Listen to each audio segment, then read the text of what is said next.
man.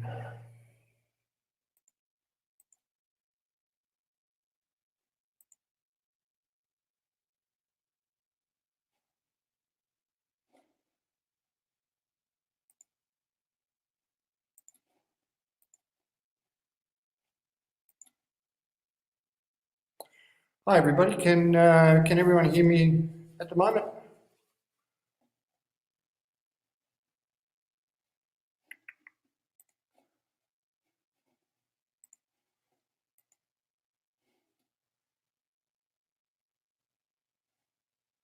Can everyone hear me at all? Um,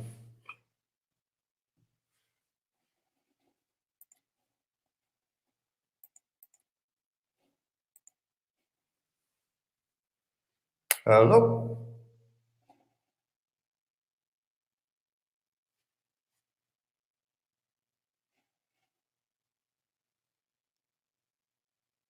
We started streaming.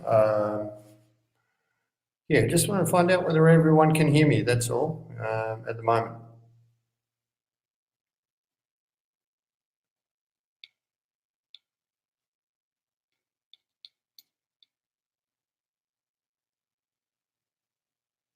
You should have that number if you want to ring that, or don't ring it, but text me just to let us know. I'm not sure how many people are logged on through Google, but anyway, it seems to be a little bit.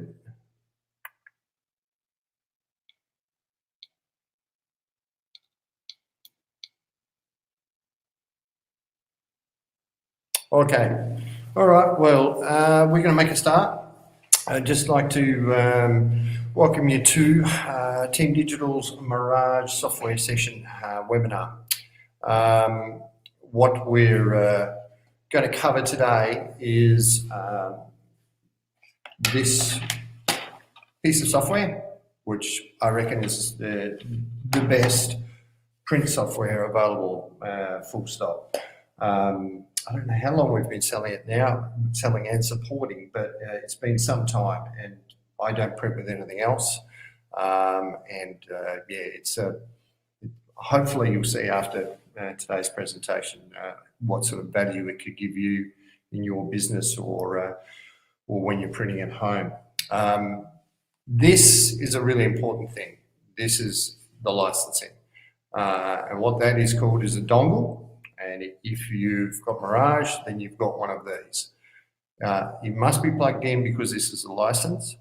And what that means is that if I have a number of different computers that I might run with at any given time, I can load the software on all of them. But it just depends on what this is plugged into as to whether or not the software is active. So very valuable. If you have it, then make sure that no one can take it out of the computer. No one can override it. No one thinks that it's just a USB and takes it and does, stores assignments on it or whatever else. So really important. Now I'm just going to plug this in and go to the other screen, and we'll just go from there.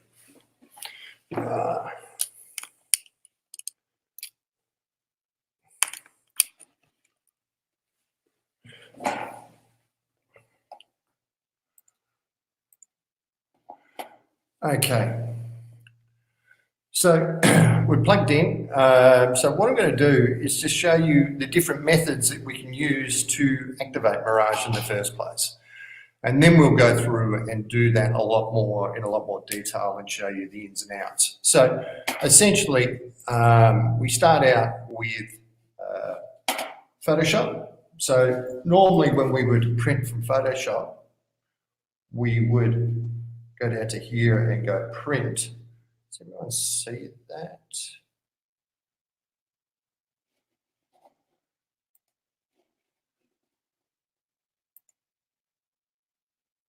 Oh, it's got a bit of a delay. I have to get used to that. Okay, goes to print, and then we would go through and do our normal printing via the Epson driver or the Canon driver or whatever it is. I'd also say on the Canon, on that front, just not so recently, but certainly about a year ago, Mirage introduced the Canon version, which is really, really handy. Yeah, we're covered on that if you're a Canon user as well. So we'll get out of that. So if I want to activate Mirage through Photoshop, I can simply go back through and go to Automate. And on Automate, I've got Mirage Print All or a Mirage Print.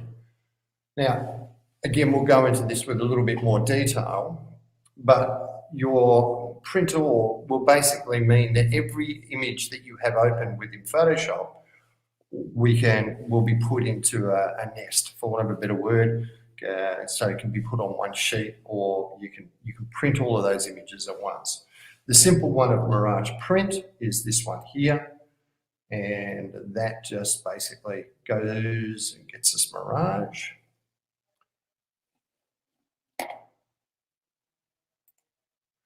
And of course, I've got a problem with that for some reason. Let's open another file. Video chart.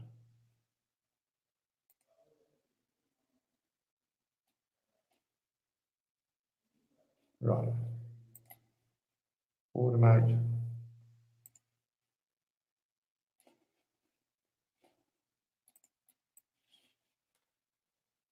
And this is what comes up.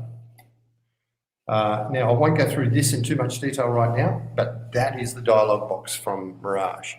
We'll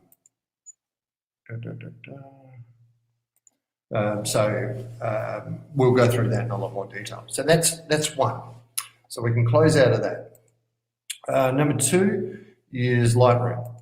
So if I go into Lightroom now, I can basically just get in, and I can go in and select the image that I want to use or print, and basically go into Export and select Mirage, full quality, and then I go Export. Now that'll then open up that same dialog box again. So it's pretty. Once you know how to get there, it's all the same from there.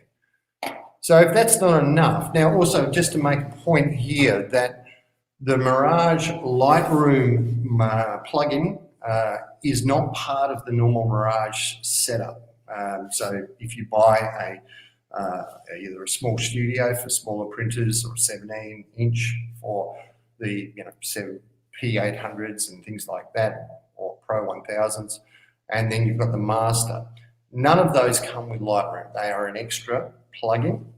So just bear in mind, if you print with Lightroom all the time and you want to continue to do that, then you may need to buy that plugin to make that work. Okay, so we've done that. So we can go into Lightroom and basically print from there. So I'm going to get rid of Lightroom now.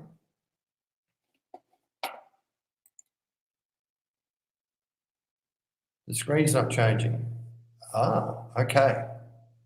Let me see what's going on. I thought it was looking a bit strange on my end.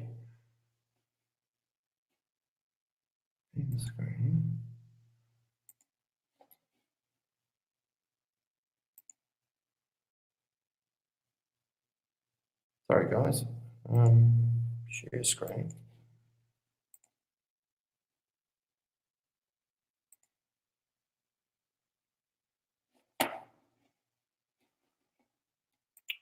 What's going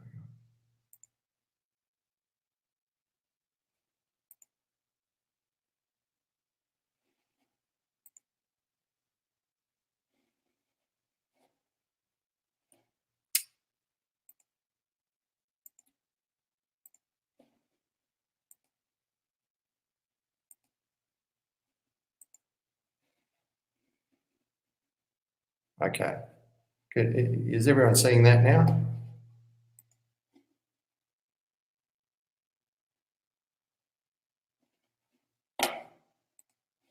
Sorry about this.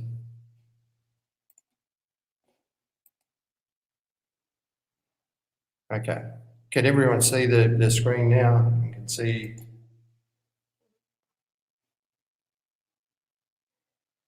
Still not working. Why is it not working? Sorry guys, I'll be with you in a minute. What is going on?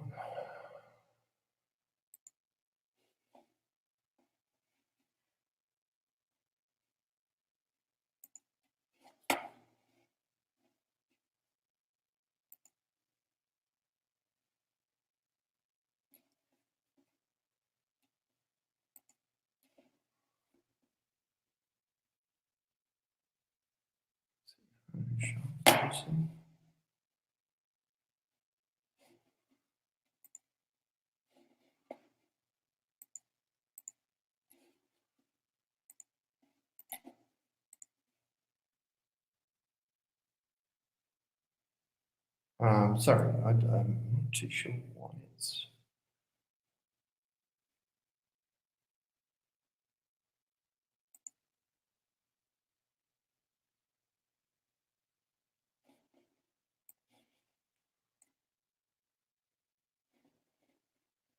What is going on?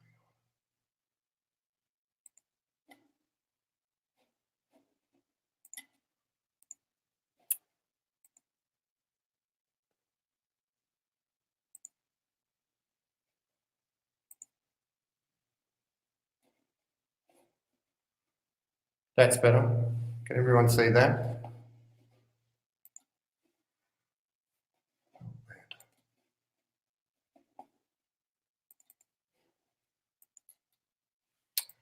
Oh, for God's sake.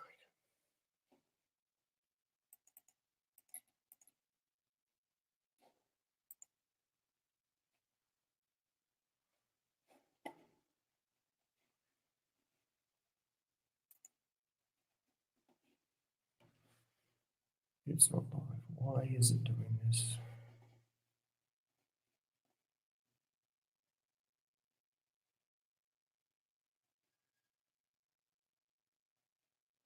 Okay, now I'm moving. All right. Okay, it's probably that 10-second lag, but I don't know why I didn't pick that up. But okay, so where do you want me to start from? The beginning again? Just quickly go through that.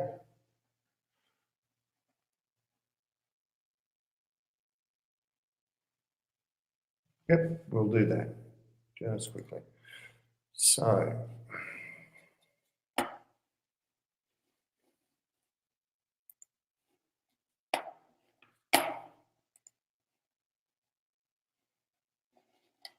Go back to here so I can see what's going on. 10-second lag is a little bit of a problem. All right, I'm just going to run through it. Right, so what we would do there's 4 different ways of being able to activate Mirage. One is through your automate, so you go file automate, which is Mirage print, print all, or print.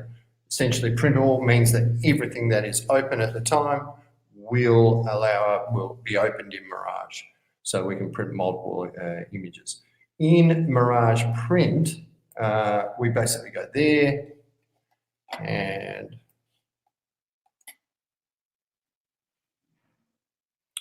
we've got our dialog box, which should come up shortly. And then we will go through and do everything that we need to from there. Just want to make sure that it came in. Sorry for this delay. Yep, that's it there. Okay, so that's Mirage from going from Photoshop. So there's 2 options as such, where you go, okay, I'm going to print all or I'm going to print. So we'll close on that. We will open up Lightroom just to go through that, because it is a little bit of a, actually I can't use that one, I'll use this one. Application.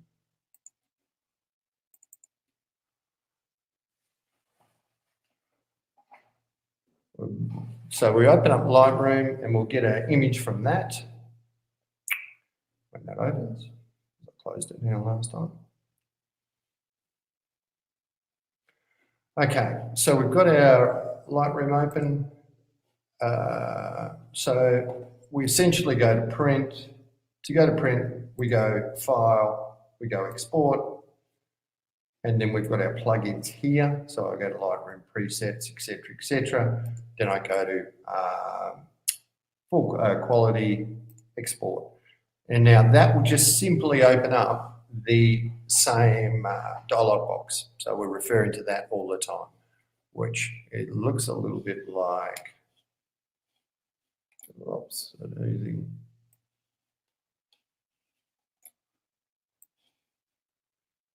And I don't know why I can't take that across. Well, trust me, it opened up, but it opened up on the other screen. Got some screen issues here, but anyway. Okay, so that opens up that way. So if we get rid of those, and that's the two methods. Now there's some really, really simple ones, which are basically, get rid of him, skip this time, out of here. And I hope everyone can see. There's another method we can use, which is basically just grabbing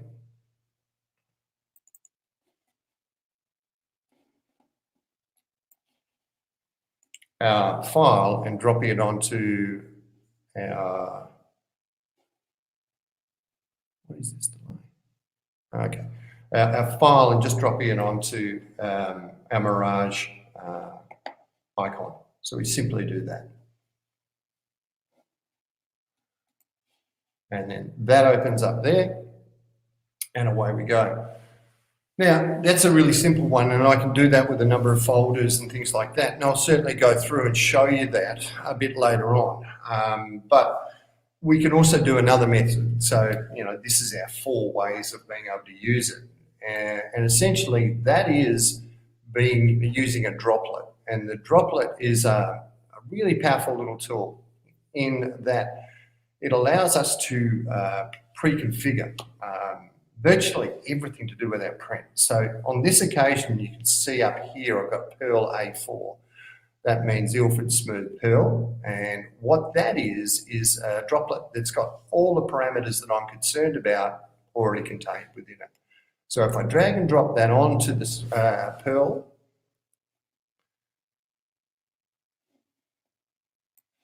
again, it keeps dropping on the other screen. It comes up and it says, okay, well, we're going to run it with a P800. We are going to use the Smooth Pearl version 12 profile or media set. We will have 2880 by 1440 and cut sheet A4. And that's ready to go. So I don't need to do anything further to that. I can just simply go to print. Now, I can even within the Mirage software with my droplet say, okay, I've prepped my image. I don't need to do anything else to it. So I can go print immediately. So I can drag it onto that droplet and it can print. So it's a pretty powerful tool in regards to that. So if you've got sizes that you're regularly doing, even when you're doing things like canvases that you need to have borders on or mirrored borders and things like that, that can all be programmed into a droplet, and you can make as many of these things up as you want. So essentially, if you knew what the size was and what the media was that was in the computer, then you can be up and printing. So it's as I say, it's pretty powerful. So let's go through Mirage and just see exactly what it's all about. So essentially, we've got up the top here, we've got our print to, and that may be, there's a number of, we've got 2 printers on this, but it will come up and tell you whatever printer's been installed on it. So we're going to use the P800 at this stage. And what we do here, and this is where all the good stuff happens, is just below it. I can apply virtually everything that I need to from a color management point of view, from a media selection point of view, to this one selection here. So I can go, okay, in my Smooth Pearl selection, I'm going to have what media type I needed to use. I'm going to have the profile that I needed. I'm going to have any changes that I wanted to make to that profile, like I might change the color density, I might change the feed, or whatever it may be. It all exists within that one thing. So again, it comes down to as long as you know what the size of the image is that you're wanting to, or the size of the paper or the roll that's in the printer, and you also know what the what media it is, then you can print a perfectly color managed print every single time. So it's really, really good like that. So we'll show you through from the top on that. So essentially we've got our printer, then we've got our media set, and then we've got what resolution. So at this point, we're always using its highest, so we got 2880 by 1440. Finest detail is only ticked when we're running with a vector image, you know, like text, etc. We don't use that as a rule to do normal photographs, etc., or photographic images. So let's go into the back end of it a little bit. So we've got our general settings. So on mine, I've got this dongle that is all things to all people, so everything Mirage will open. Yeah, it works pretty well. So you've got, with your normal licenses, you would have Photoshop, InDesign, Illustrator, Lightroom, etc., etc. And you would also then unlock it for a particular size printer.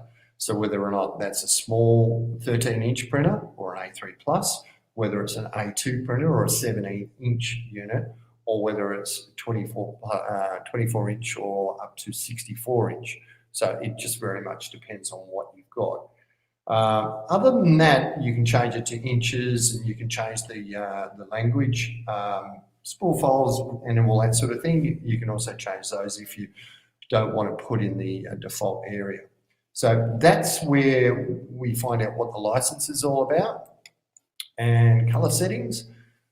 I've set this to Adobe RGB as my default, and that's basically you know, what we would use most of the time. But you do have a drop down of all the profiles that are available that you may want to use from that point of view. Also, you can set up a policy in regards to mismatched profiles on you know, certain files, etc. So you might sort of like have something that has an odd profile or whatever else. So you can either choose to say assign default, to leave as is, or assign default profile, or to ask you when you open. So we've left it as assign default profile, which will then, as an RGB, open it up as an Adobe RGB. Does that make sense to everyone? Everyone there? Yeah, all good. Advanced, we can put different labels on our jobs. So we can have title, print date, etc., etc., crop marks, and we do that through another way as well. We can basically just we have all of our media types available to us, or only the ones that are recommended. And normally I would put match printer to bit depth, so I normally have it on, so it will choose between the 8-bit, 16-bit, depending on what what printer was printing on. And this, of course, is if we want to create profiles through it as well. How about non-standard color profiles? Yeah. So what we've got here, this is everything that is in my, I'm just trying to think, I've got a pro. Depending, Jason, yeah, well, what it will do is it'll pick it up from your existing ICC profiles within your system. So whether or not that's on a PC or a Mac in this occasion, it'll go through and it'll have a look at all the profiles that are there, and you can select whichever one you want to open it up as. Does that make sense?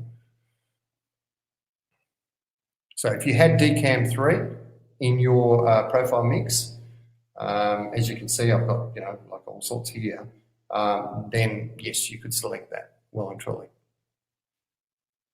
Excellent. All right, so we've done that. We're talking about RGB output. I don't really get too much into the CMYK side of things. We just don't do much in CMYK at all. So let's go to advanced, back to here. The only things that we probably want to have a look at is possibly if you wanted a high quality preview or whatever else. I normally leave it as medium quality, so it's a 15 by 15 max, and away we go.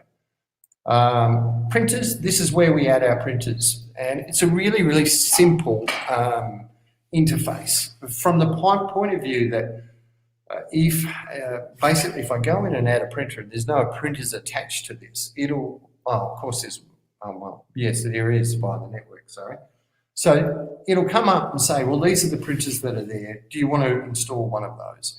If you don't find the printer that you want for whatever reason, which is very, very rare, I can go into manually and I can basically select my printer, and then, if it's on it'll allow us to input a IP address, which is great. So, and again, then that just goes through and finds the particular printer that we want to do. So it's really good like that.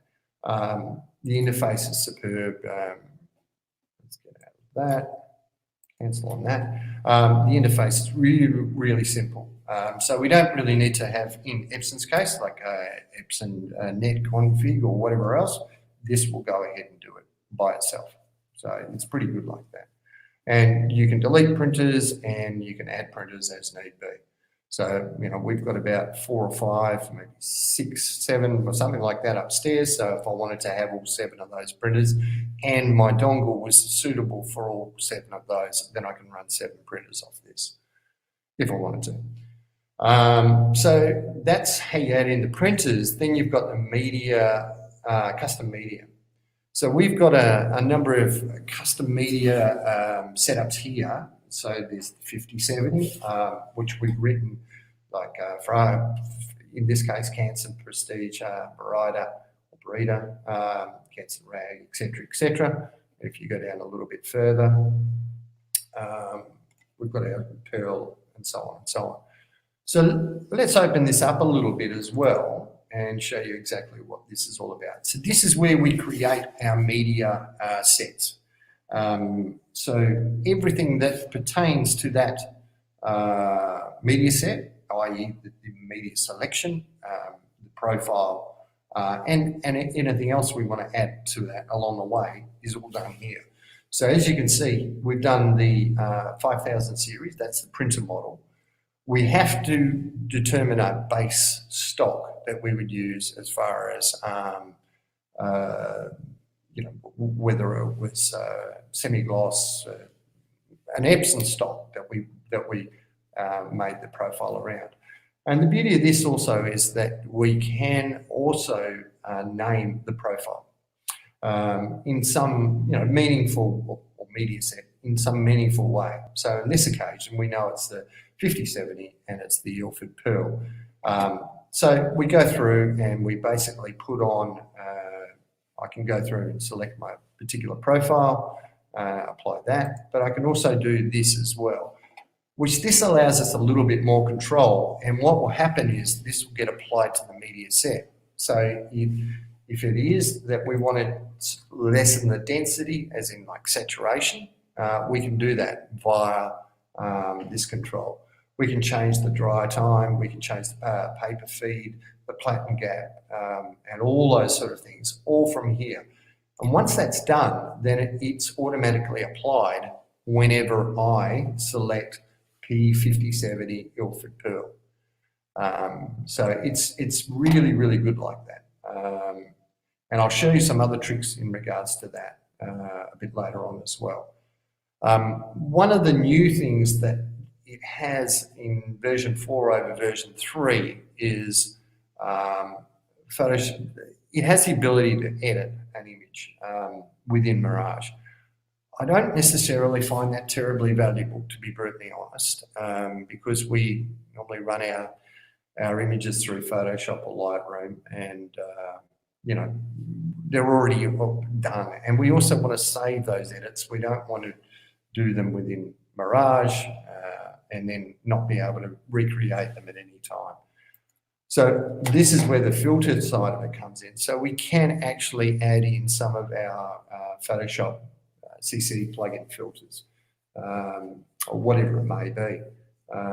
Again, it's not a really valuable tool as far as I'm concerned. So we haven't done much with it because we always send, print-ready images to it. So that's essentially the settings, and now we'll just go through the basics of the nuts and bolts.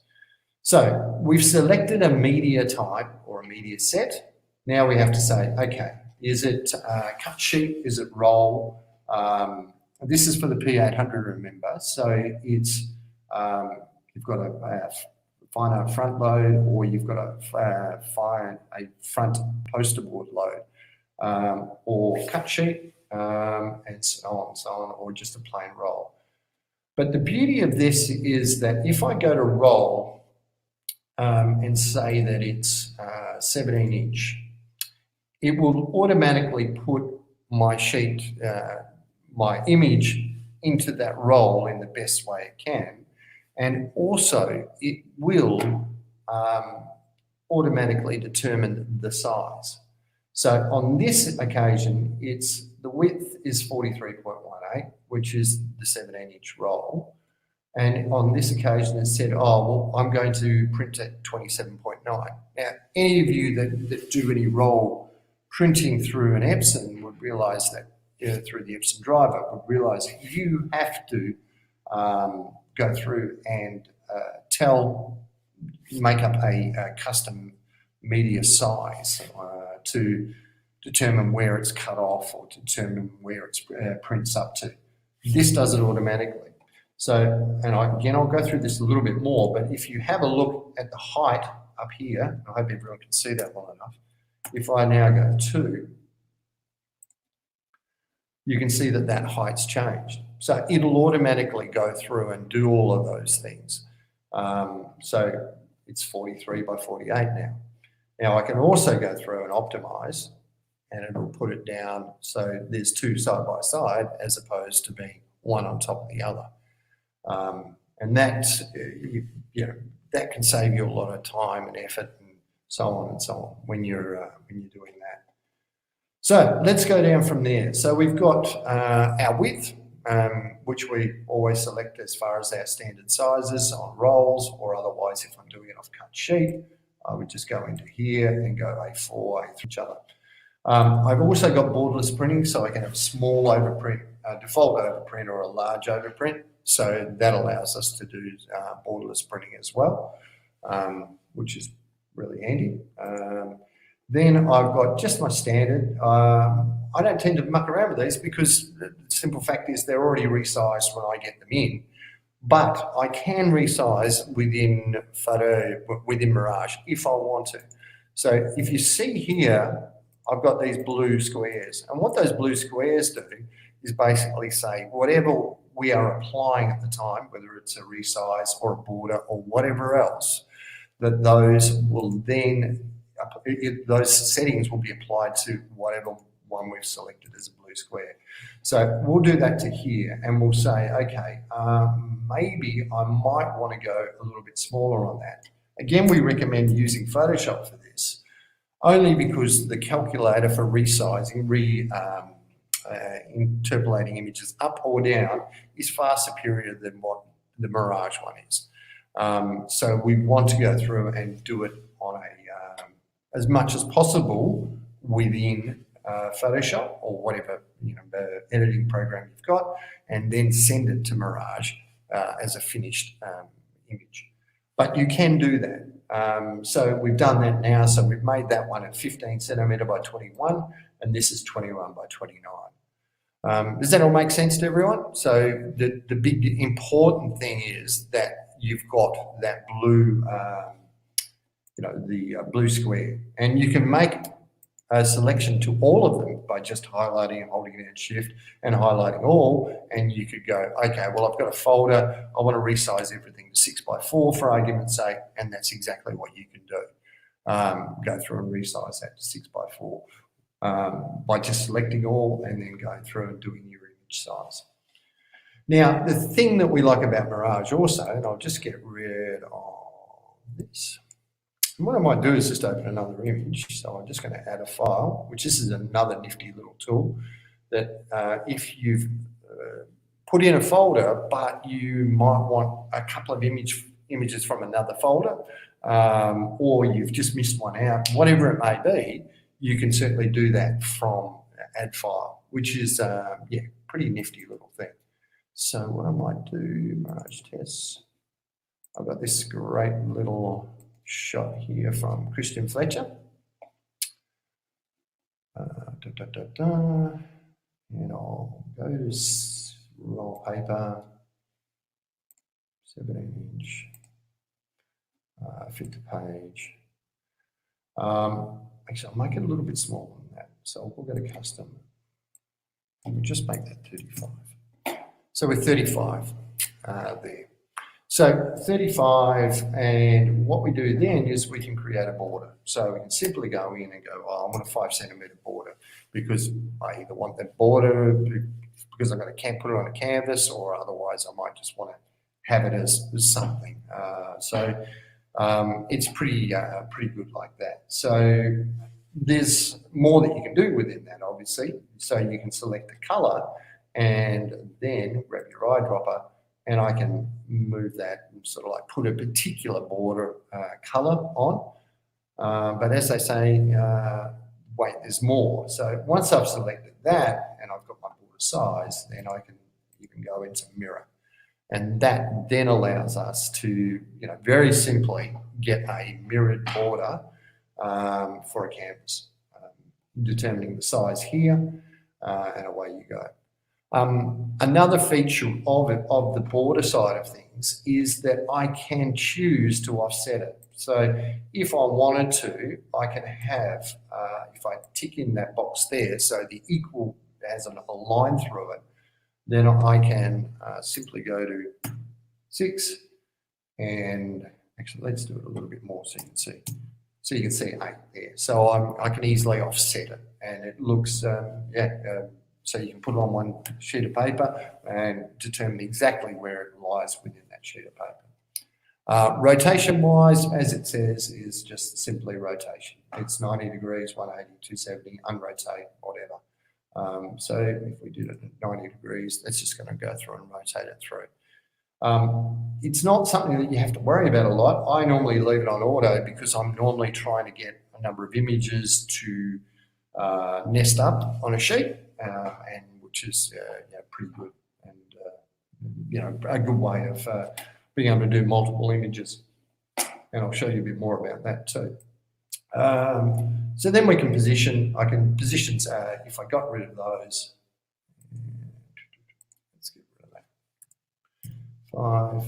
I can choose to position manually, or I can choose to position horizontally, or I can choose, depending on what my paper's set up for, center on printable area, all those sort of things. So it's pretty nifty in that regard. Now, if I added, let's see if I can add one of those, and just add that. Put that in. Let's add another one. And that. So if I added this one in, these two files in, I can set for minimal waste.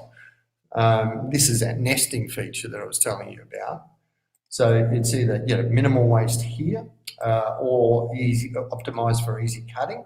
And what I'll do is I'll just reduce the size down on one of them, so you can see that a little bit clearer. Go back up the top. 20. And minimal waste.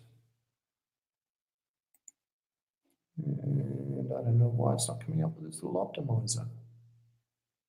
Oh, well, I might have to come back to that. All right, I'll come back to that. But and I can set the gap in between each image as well. So if I wanted a centimetre gap or whatever else, I can certainly do that. I can also put in print marks if I want. As I was saying, if I selected all of them, I can do that. Otherwise, it's just going to be the corner crop or calibration bars, registration marks, and a label. So, there's all sorts of things like that if you want to do that as well. Also down the bottom here, we've got our print modes, which basically normal, grey, and profile creation. So Mirage is very, very good for simply being able to print targets. Unlike Photoshop, where you have to go through and change around, to print targets, print them in a dedicated software and things like that. This just allows us to drag our targets in and be able to print our targets, which and not without having color management and so on and so on. So that just gives us where we can do all those things straight up. The other thing we can do is we can print multiples of the same image. So we brought in one of these and we might go, well, actually, I need 3, or I need, say 3. So I can go through and it'll put in 3 images. So you don't have to necessarily worry about getting everything set up outside of it. You just bring in your master image and you can go, well, I need 10 of those or 4 of those, whatever it may be, and away you go. So pretty nifty, I've got to say. And I go into here and I can do the same thing too here. Away we go. So now, oh, good, it's up. Thank you. So what will happen is it will ask us whether or not we want to optimize this. And I'm going to say yes on this occasion. And it doesn't look like anything happened. Optimize for minimal waste. Easy cutting. So that's the one for easy cutting. And this is the one for minimal waste. So yeah, pretty nifty in that regard. Okay, so we've done that. That's that first lot. The document, all of these also can be shut down. So if you wanted to simplify your workflow even more, and it might be something like position. Maybe I don't want that to come up. So I can simply right mouse click when I'm in that basic menu and then turn off whatever it is that I don't want, and it'll just go away. So I can minimize everything that is going to clutter it up. And the beauty of this is also that you can take away temptations for people to play with certain things. So, if you're working with multiple people with all print, but all have different levels of expertise as far as printing is concerned and knowledge of the software, then you can turn these off so people can't get to them, so they can't change anything. And, that's pretty nifty, I've got to say. So we'll put that back on. So we can, as I say, minimize that, no problem at all. Extras, we've got cropping, we've got logo overlay, we've got tiling, and we've got print job management.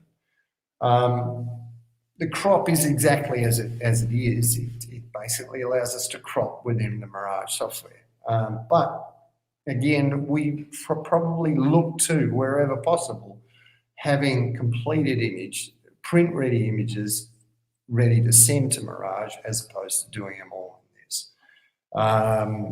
But you can do that, and you can set your anchor points. So you can set it for the center, you can set it top left, whatever it may be. So it'll go through into a 6x4 crop of a particular image or whatever it may be, 8 by 10 or whatever.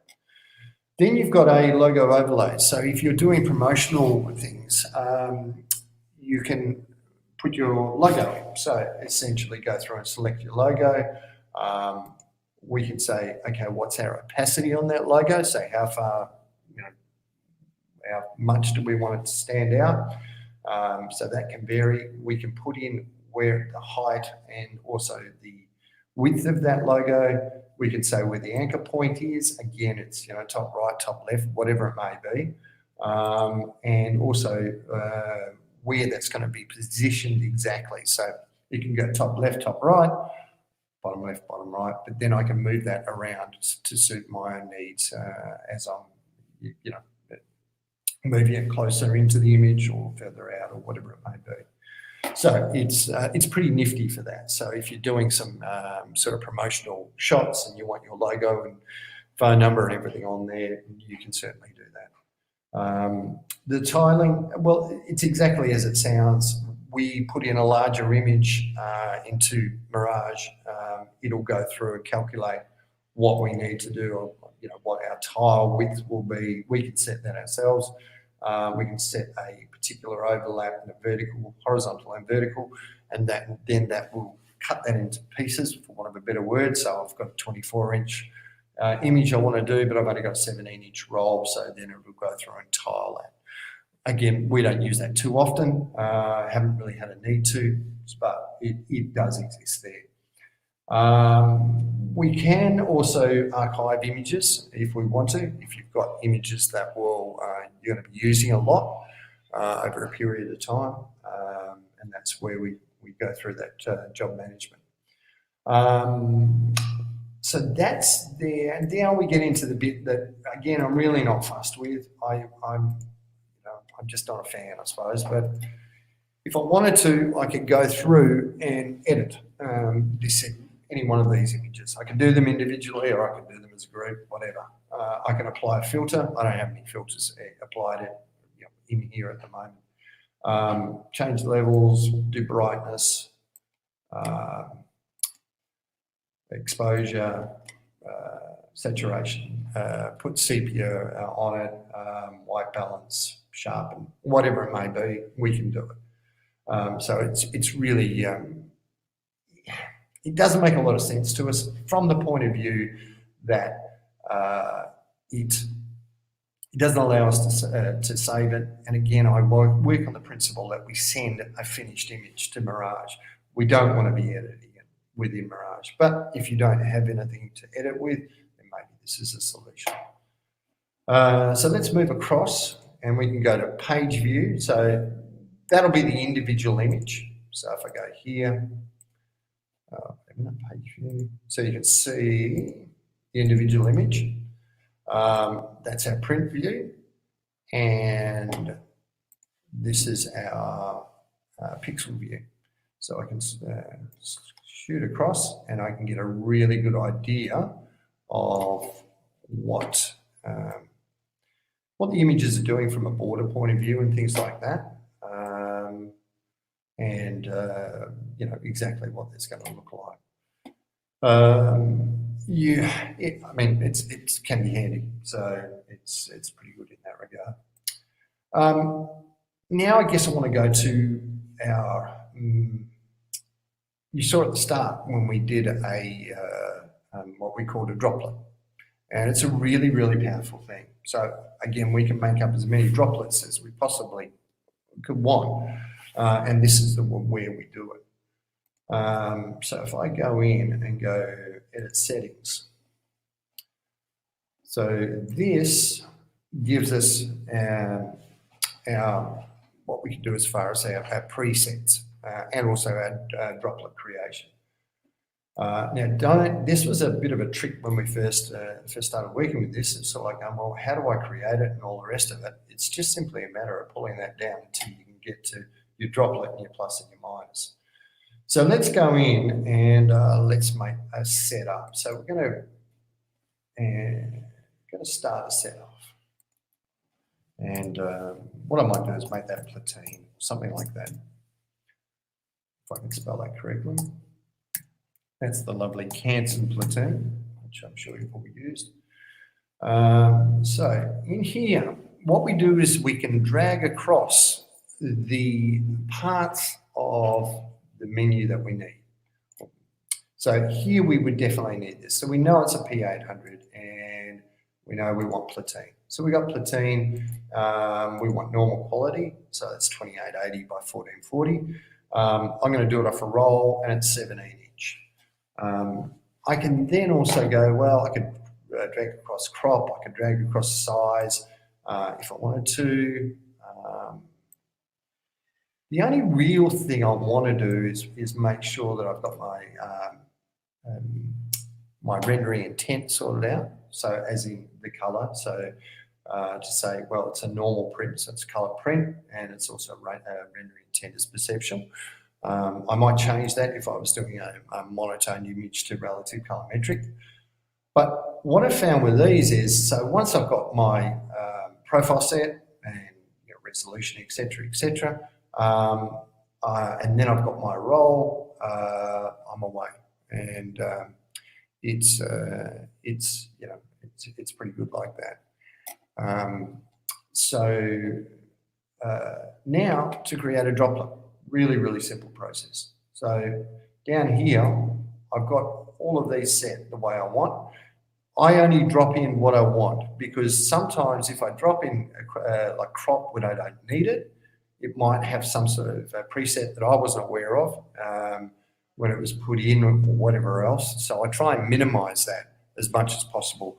So I'll only put in the things into the active set that apply to this particular droplet that I want to create, because I can change that if I need to anyway. So then I go into droplet and I create a droplet. So I'll go and I go P800, save, and I might save that into test. So I can save that into a folder. So we've got that set up now. Out of there, and in here, it should have test. There he is there. So if I drag that out, there I've got the P800 platine, and if I wanted to, I could just simply drag my image onto that, and it'll open up Mirage. Again, I'm on the wrong screen, but who's counting? And that's all set, ready to roll.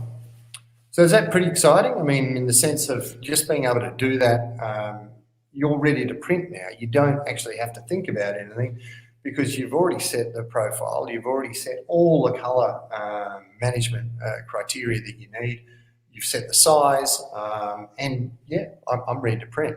So I can go through and create, again, as many droplets as I possibly want with, for any combination. So, whether it's from the point of view of canvas with borders, or necessary images onto, a folder of images. And here's one we did earlier, which is the Mirage 6x4s.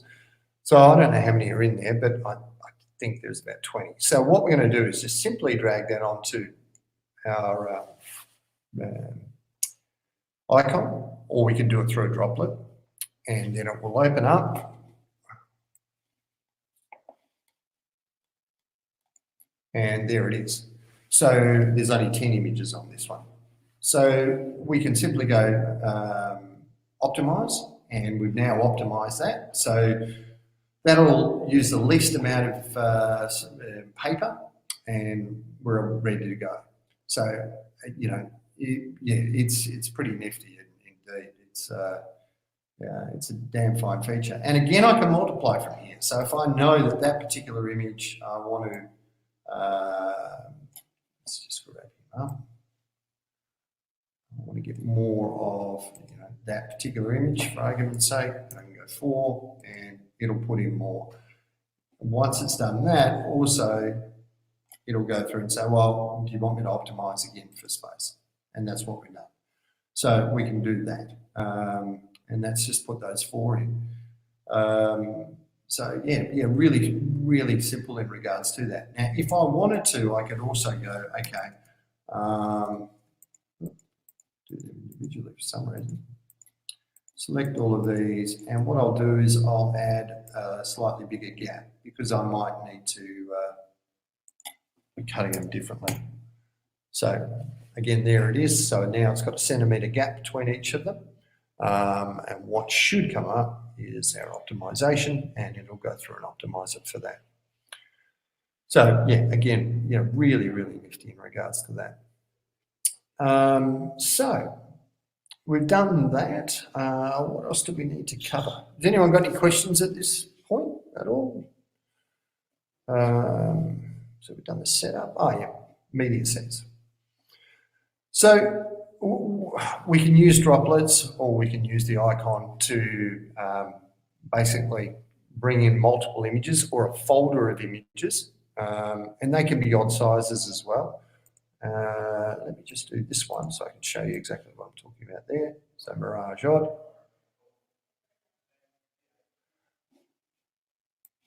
And here it is here, and away we go.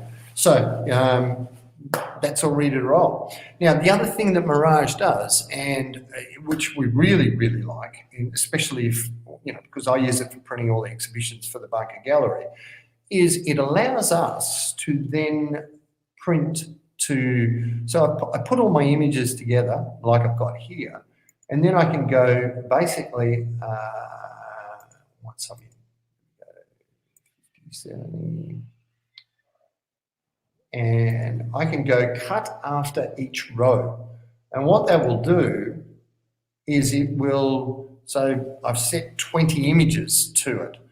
And what that will do then is allow us to get a cut after each one.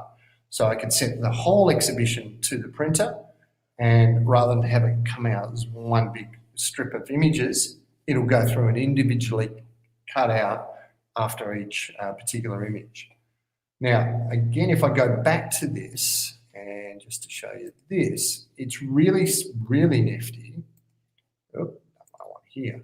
So I can go here, like when I've got my 6x4s, and what it will do, I don't want to cut after each row at the moment. Let me just go roll cut. Optimized. I can go through now down here and go one copy per row or sheet. So it'll go through and do that individually as well.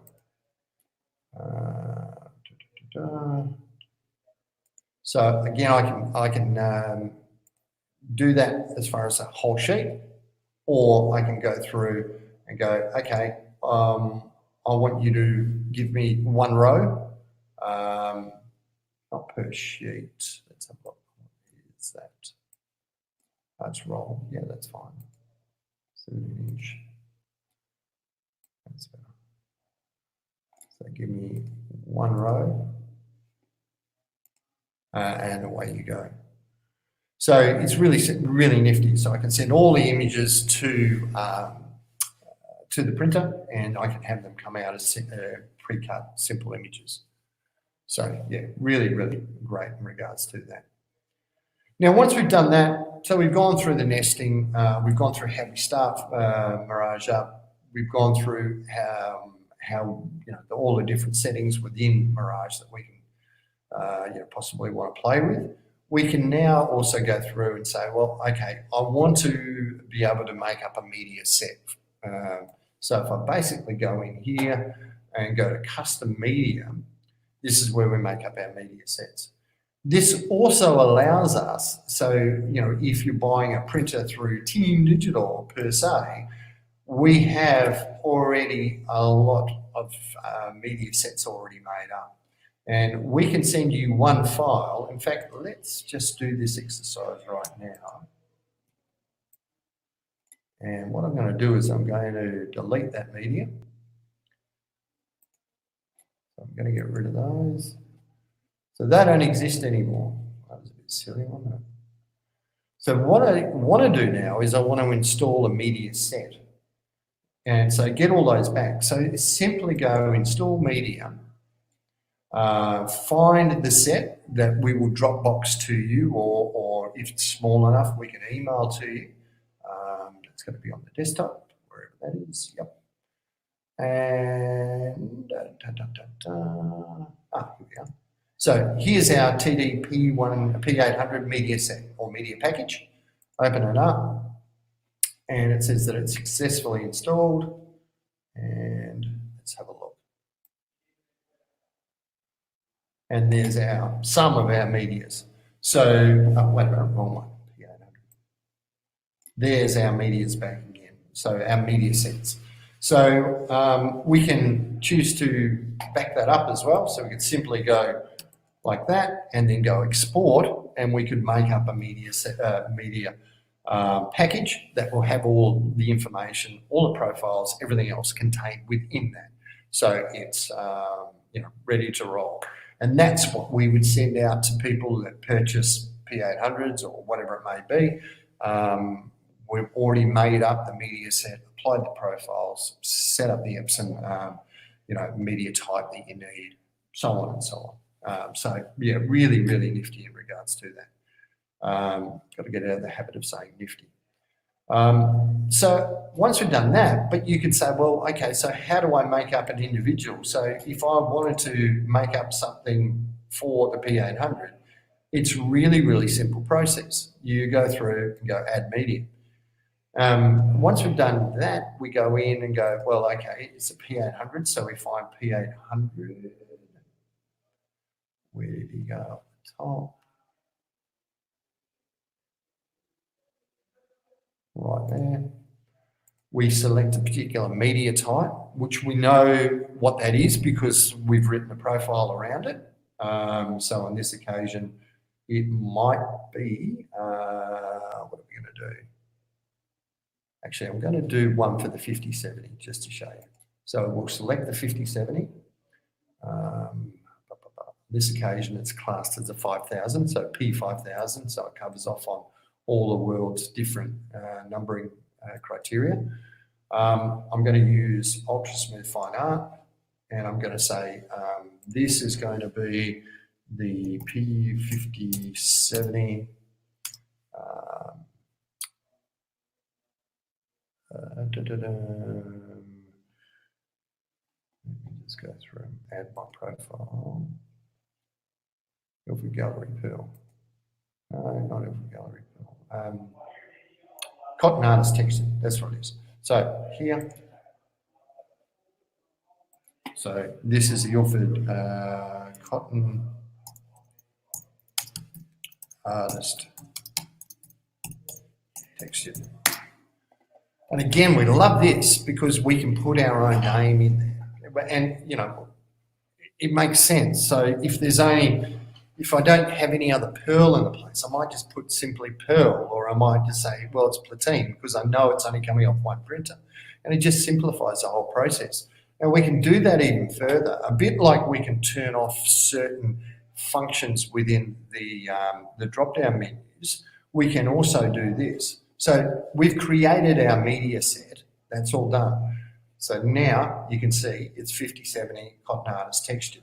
Now, if I wanted to, I could go through and I could go and say, well, actually, let's just do it another way. Let's do this. So I select the ones that I want. Actually, let me just go through and show you something first. Here. So if you see in here, 5070, you've got all of these sets available to you. And you might not ever use them, but it becomes confusing after a while. And it's just untidy. We just like tidy desktops and tidy software. So we can go back into here, go into our custom media. I can turn everything off and then select the ones that I want to use, that I need to use. They might just be this lot here. And then I go, okay. And then you'll see that that list is reduced down considerably from where it was. And I can reduce that down further. I can change the name on them, whatever it may be. And that can be done after the fact. Even if we send you a media package, you can go through and rename all of those if you want. If that makes more sense to your workflow. It's pretty simple in regards to that. So what we've done now is we've gone through and we've created a media set. We've also shown you how to install a media package, which will have all of the sets in it. And we've also shown you how to back up your media to a media package. I think that's, that pretty well covers it. I mean, I don't know about you, but we were really, really really pleased when we got this software and started to work with it because it makes perfect sense. It's nothing, it's not a complex rip or anything like that. It doesn't allow us to control, ink levels and things like that. We still have to do it the traditional way of selecting a particular media type to determine ink levels. But what it does do is it performs like a print driver should, with its nesting capabilities, with its ability to be able to make a simple selections like one click of a button and I've got all my color management sorted. So there's no risk that I'm going to get that mixture wrong. So, rather than following the bouncing ball in regards to printing through Photoshop and the print driver, where you've got to make sure you've got the profile right in Photoshop, you've got to make sure you've got the rendering intent right, then you go into the print driver and you've got to make sure you've got all your resolution settings right, and most importantly, you've got to get your media side of things right. There's a lot of possibility of error within that, and we've got a lot of people that have bought this particular piece of software just to get rid of that error and to minimize waste, because it does exactly that. Because you're basically saying, I know what the printer is, I know what the media is, and I know what the size is. Then it doesn't matter. I've got three things that I've just got to remember, and away I go, because everything else is all preset, taken care of. And if you use droplets, you don't even have to know that. You can basically say, well, there's a 17-inch roll of platine in the printer. Here's my droplet for that. I'm going to drop my folder on that. I'm going to push print, and that is it. Literally it. So it's again a wonderful piece of software for that. I don't know. I think I've covered everything that I needed to. Has anyone got any questions at all that you need confirmed or whatever else? No, it doesn't look like it. I don't think I've got anything on my phone.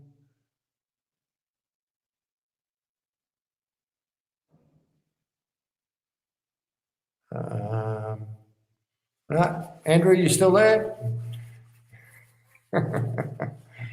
Well, look, I know it was a bit, technology and all the rest of it. I don't know why we had the problems with the screens to start off with. What I can do is I will, I think this will automatically save through. So I'll get this out as a link to you guys. So if anyone, wanted to, was a bit confused about what was happening at the start, like me, you can certainly fast forward through that and then you can get onto the nitty gritty. If you haven't got Mirage, I really, urge you to have a look at it. It's a wonderful piece of software. It makes life so much simpler when you're printing.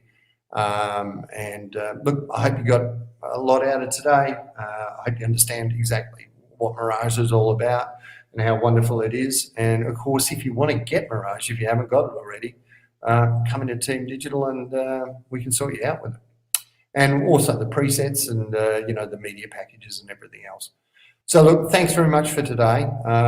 As I say, I apologise for the little problems at the start, but we got there in the end, and hope you got a bit out of it, and look forward to catching up with you when we can soon.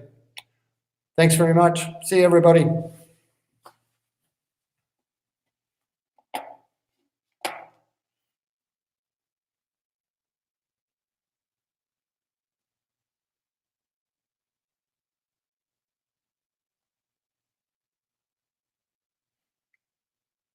Thanks very much, Craig.